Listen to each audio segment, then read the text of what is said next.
حضرت سیدنا مبارک صاحب رحمت الله تعالی علیه د یو عالم نه پوښتنه وکړله، ورته ویلې چې دا العلماء ورثة الانبیاء د دې څه معنا ده؟ هغې ویل د عالمان چې دا د نبي علیه السلام وارثان دي. دا واقع بیانومه، په دې کې سبق پروت دی. مبارک صاحب رحمت الله تعالی علیه ورته وفرمایل یو عالم دی علم حاصل کړی عمل نه کوي په دې خپل علم باندې، وارث دی؟ هغې ویل نه دا خو وارث نه شو، بیا خو وارث نه شو. كمثل الحمار يحمل اسفارا.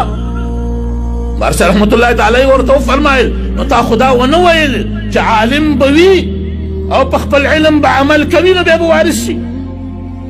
هغې ویل نه، عالم به وي په خپل علم به عمل کوي نو بیا به وارث وي. مبارک صاحب رحمت الله تعالی ورته وفرمایل یو عالم به وي په خپل علم باندې به عمل کوي او عقیده به خرابه وي. هغې ویل دا خو بیا ونه شو چې عقیده خرابه ده، بیا خو دا وارث نشي کېدی.